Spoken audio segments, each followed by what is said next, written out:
Hi folks. Have you ever heard of a micronation? Well, folks, here is one perfect example of what a micronation is.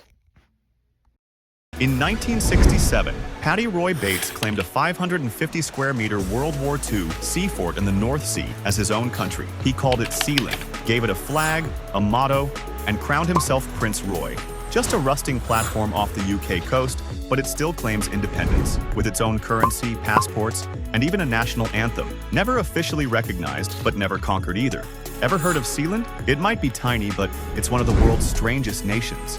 Next, the rebel republic with oil, passports, and a war, Biafra. In 1967.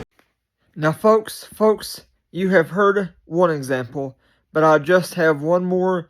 Then I have something I want to talk to you about. You may have heard about my micronation, but folks, some things have changed. So listen to this one more example I have for you, then we'll talk. But you may have to hear this example twice. If you do, I'm sorry, I can't help it. Day 9 of creating. I'm declaring the land around this Flatiron statue to be a sovereign nation called Ironland. We are officially a micronation. There are hundreds of micronations around the world, which are areas of land that have declared sovereignty but aren't recognized by any other countries. And some of them are a joke, like the Free State of Obsidia is a rock that gets carried around in a briefcase. Or the Principality of Snake Hill in Australia declared sovereignty after the family could no longer pay their mortgage. Other micronations are more substantial, like the 300 residents of Saborga who believe they were never properly annexed by the Kingdom of Italy, so they still have their own passports and currency, all the way up to European nations who were rejected by the traditional countries who then formed their own EU. So what is a country? Is it something controlled by a central authority like the UN, or is it an identity that can be asserted by an individual? I'm not sure, but I'm proud to announce that all commenters on this video will be issued a complimentary citizenship in Ironland. I'm declaring the land around.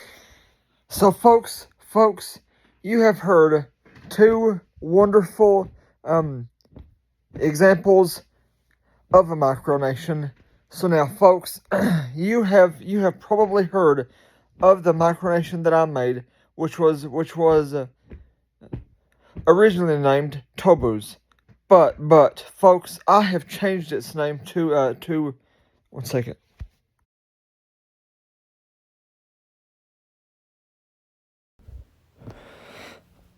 The nation of Tobosa or Toboza. Well, folks, listen.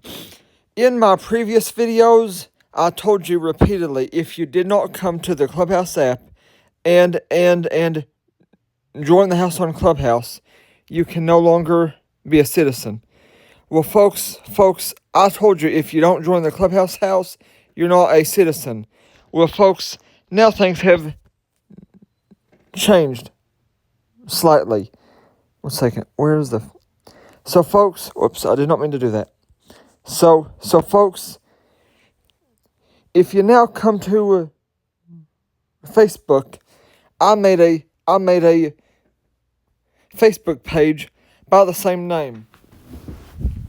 So, folks, now things have changed. If you come to our Facebook page on Facebook and become a member here, you will absolutely become a member of the same nation as you would if you came to our Clubhouse house.